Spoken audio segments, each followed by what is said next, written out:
Fighting at 76, palaban at matikas ang paninindigan para sa bayan.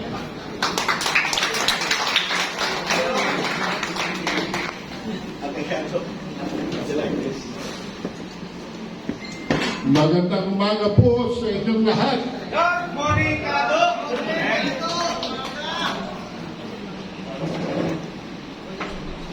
Magse-77 na ho ako sa December.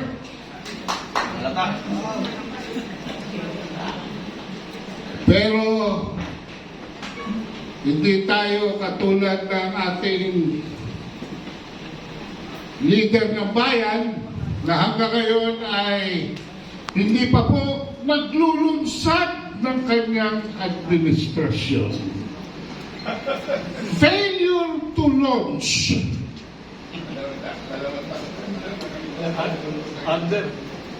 At dinadala pa tayo sa World War III.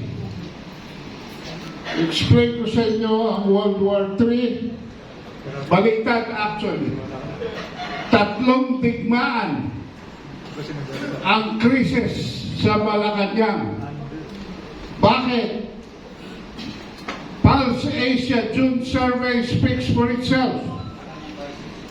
Our president now is suffering from a major headache dahil ang performance niya, approval 53, ang disapproval 19, ang net approval rating 34 na lang. This is before Typhoon Karina. Ang kanyang trust rating 52, approval 21, disapproval net 31%. Bagsak pa rin. Mamaya natin pupuntahan si Inday. Papayag ba kayo na 3 lamang sa 10 Pilipino ang sumusuporta sa ating Pangulo? Papayag ba kayo? Hindi. Dahil ilan daw yung bumoto sa kanya? 31 million. 31 million. Eh, bakit ngayon mukhang 5 billion na yata? Ha? Sakto na lang daw eh. Sakto na lang.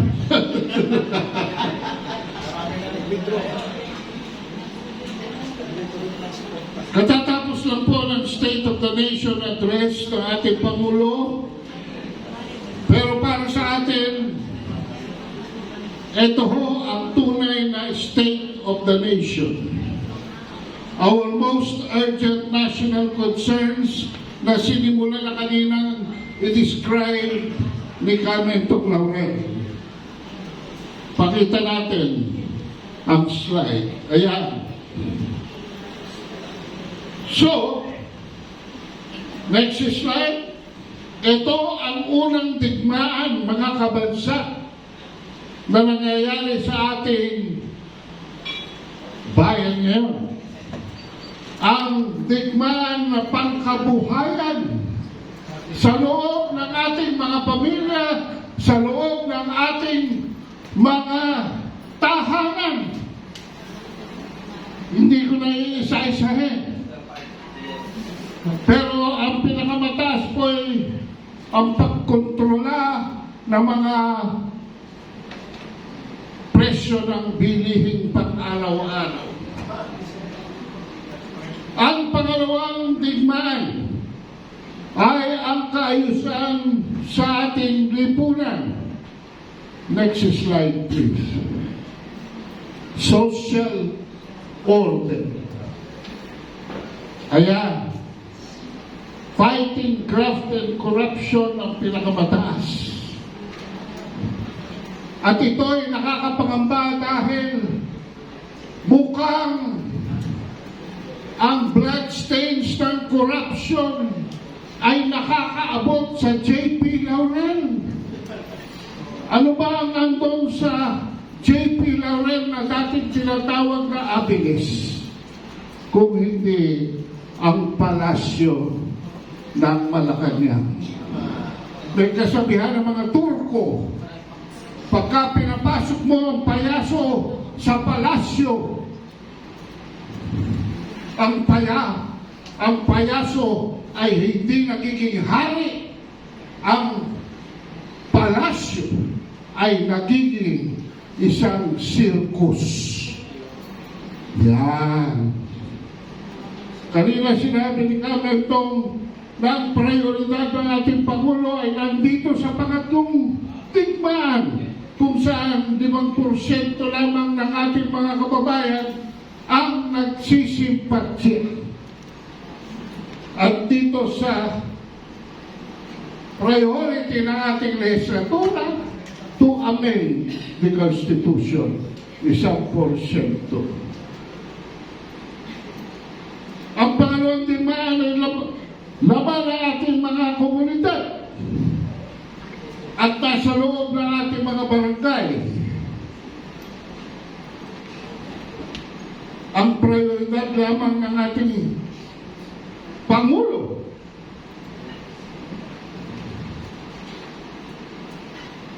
ay nandyan sa 5%. Sa magulong isip lamang ng mga bangat at sa bangat na utak lamang ng ating liderato. Subalit ano ang epekto nito sa ating sambayanan? Sa buong bansa, matinding pagkalito, malalim na kaguluhan na nagbabadya ng malawakang kamatayan.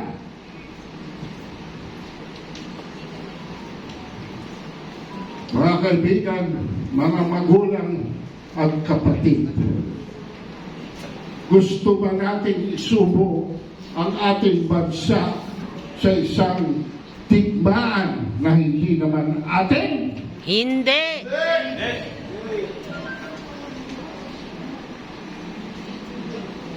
Alam nyo, bilib ako sa mga Amerikano. Bakit? They are willing to die up to the last Filipino. They are willing to die up to the last Ukrainian. They are willing to die up to the last Palestinian. They are willing to die up to the last Filipino. Yan ba ang kaibigan? Narinig natin ang ating Pangulo sa katatapos lamang na SONA. Pero ito ay pinatikos na ni Ambassador Bubi Tiklao sa kolong niya kaninang umaga. West Philippine Sea is a fiction and a dangerous one. Alam nyo, si Marcos, hindi Pangulo nung magsalita siya sa harap ng Kongreso. He was a cheerleader. Ra, ra, ra! Sis Pumba! Palakpakan naman ang mga buhaya! Ang sabi niya, we will not need, we will not waver. Ala, yung recent resupply mission to our soldiers on board the BRP Sierra Madre at Ayungin Shoal was without any incident. It was peaceful. Why? Because Marcos wavered. Because Marcos knelt. Marcos considered that number one, there will be prior notification. Number two, that there will be cargo inspection to show only humanitarian necessities and no construction and building materials. were on board the supply ships. Huwag po tayong mag-isip ng miski na isang segundo na papasok tayo sa teritoryo ng ating isang banyagang bansa ay bibigyan pa tayo ng red carpet. Mga kabansa, yan po ay red line. Makakapasok lamang tayo dyan kung meron tayong protocol na sinimula noong panahon ni Erap hanggang kay Duterte. Pero inalis po yan ni Marcos at ngayon, ibinalik na niya. So Marcos wavered at lumuhod siya. Dahil kung hindi siya luluhod, mag-aalsa ang Armed Forces of the Philippines dahil ang mga marino naka-assign sa BRP Sierra Madre ay mamamatay sa gutom. Huwag tayong magbiruan pagdating sa foreign relations. Hindi na yan abot ng payola ni Tambaloslos. Hindi na yan abot ng ayuda ng First Lady.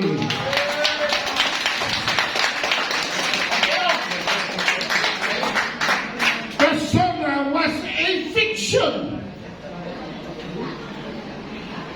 The matatag curriculum and systematic overhaul of our public school system under former Secretary of Education Sara Duterte is the only accomplishment of the Marcos administration for 2 years. Mabuhay si Sara!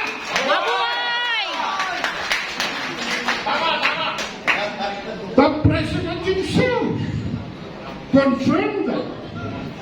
Because the Vice President's historic landmark for the longest portion of his SONA. I-review niyo yung SONA. Pinakamahaba yung tungkol sa ating mga guro at sistemang edukasyonal. Kaya ang acronym ngayon ng SONA, State of No Achievement. So,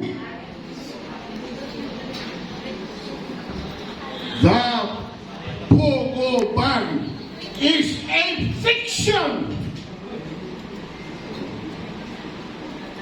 Isang araw lamang, kinabukasan, all Pogos will be banned by year end. Ano ang nangyari? Nag-announce na his wife's stool pigeon, si Altenco Pactor Chairman, was already announcing 12 exemptions.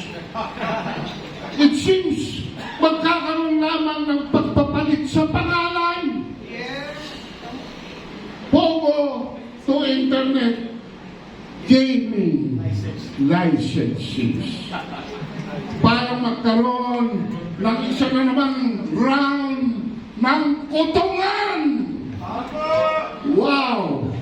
Super wow!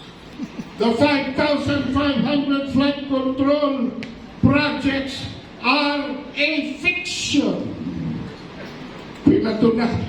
Pinatunayan niya ng Typhoon Karina. Yon.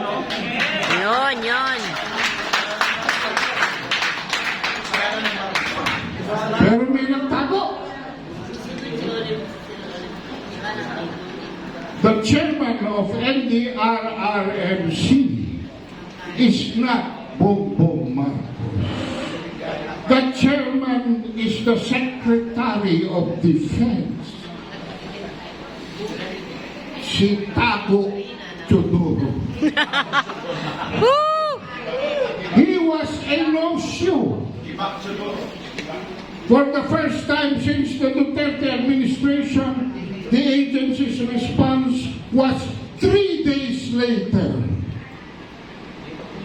Teodoro, if you will be reminded, was also the disaster child during the time of Gloria Macapagal Arroyo. History repeats itself. Noon Undoy, ngayon Karina.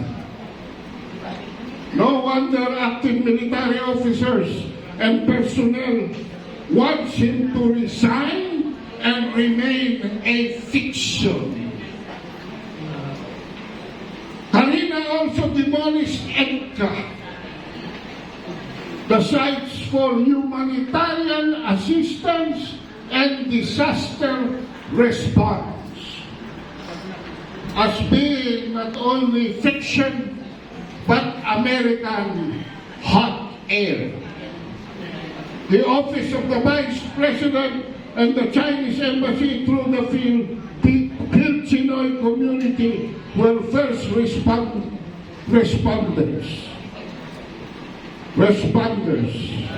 No American soldiers and equipment on site.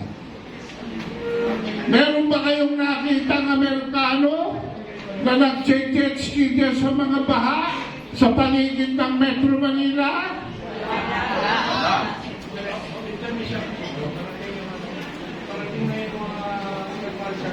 Okay.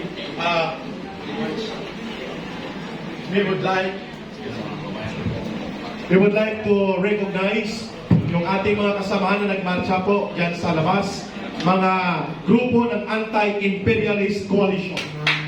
Salubungin po natin sila sa grupo na pinamumunuan nila Ginoong RJ Abeliana.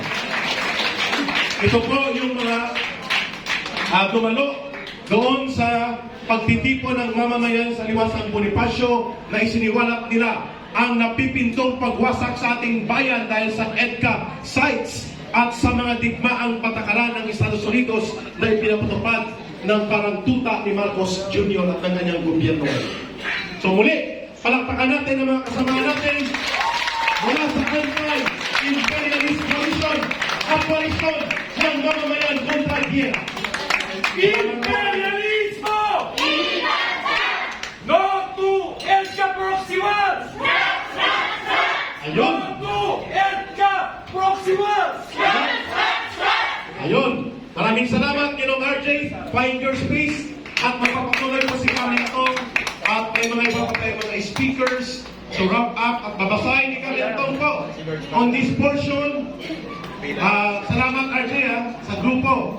And the rest, please pay attention. There is a breaking news.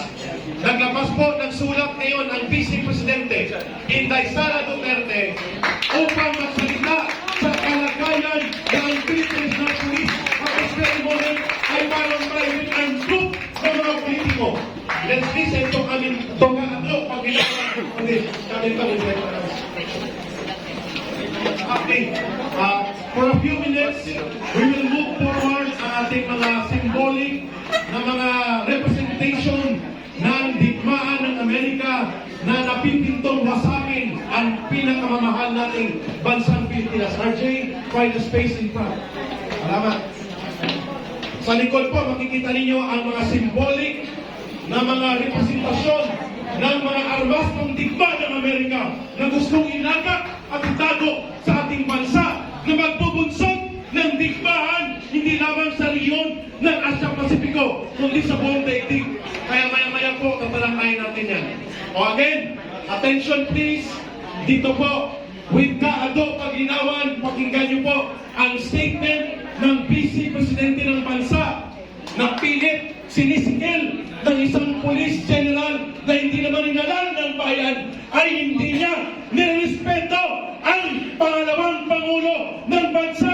Itong si General Marvin, makinig ka sa statement from Kaado Paglinawan. Bago ko po pagkitin ang aking conclusion, sisingit lang po natin ang isang open letter to Romel Martin galing sa ating Vice Presidente. Romel, noong lumabas ang issue ng pagbabawas ng aking security personnel, nagbigay ako agad ng pahayag na hindi ito makakaapekto sa aking trabaho bilang ikalawang Pangulo ng Pilipinas. Hangad ko sana na matapos na ang usapin ito dahil hindi hamak na napakaraming mga suliranin ng ating bansa na higit na mahalaga kaysa sa aking proteksyon. Subalit, tila nakakatatlong interview ka na sa patungkol sa akin.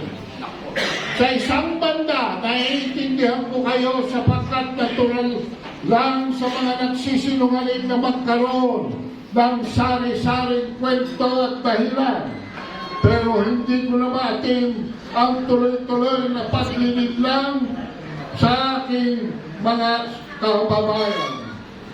Ulitin ko, wala akong problema sa pagbawi ng PNP personnel bilang security team ng Office of the Vice President. Kaya kaya kong magtrabaho ng walang security. Ngunit may problema ako sa mga kasinungalingang ipinapahayag sa taong bayan, lalo na kung ang mga kasinungalingang ito ay mula mismo sa pinakamataas na opisyal ng kapulisan. Iisa-isahin ko. Una, ang Vice Presidential Protection Division ay isinailalim ng PSPG ayon sa utos ng Napolcom ay sadyang ginawa para hindi pakialaman ng mga tulad mo ang security ko at ang susunod na Vice Presidente ng bansa. Malinaw ito sa dokumento ng Napolcom at PNP. Pangalawa, sinabi mo, local police also augment Duterte security every time she visits the provinces. Kaya nga ang BPPD para walang hablutan at hindi maabala ang trabaho ng local police. Pangatlo, we requested the Office of the Vice President for a possible pull-out of our 75 personnel because we really need our personnel on the ground in the National Capital Region, and they agreed. Walang request na nangyari. Sinabihan naman ng PSPG ang OVP na kukunin nila ang mga personnel. Hindi na kami nakipagtalo dahil ikaw naman ang batas, di ba? Kasunod nito ay lumabas na ang relief orders sa utos mo. Ito ay base na rin sa dokumento ng PNP. Pangapa, we don't see any threat against the Vice President, sabi mo, so we need to reduce the people. If they want more, then we will add if they request it. Hindi ba malisyoso pagpapalabas ng video footage noong ako'y nasa NAIA? Kuha sa isang lugar kung saan pawang mga empleyado lamang ng paliparan at piling tao ang maaaring nandoon. Hindi nabaling ako, ngunit nakuha tayo sa publiko rin sa naturang video ang aking asawa at mga minor na edad na anak na naging malaking banta sa kanilang seguridad. Bukod pa rito, kamakailan lamang ay nagtuno rin ang mga operatiba ng PNP sa lugar kung saan ako nakatira upang mag-casing. Pilit pang inaalam kung nasaan mismo ang bahay na inuupahan ko. Bahay kung saan rin nakatira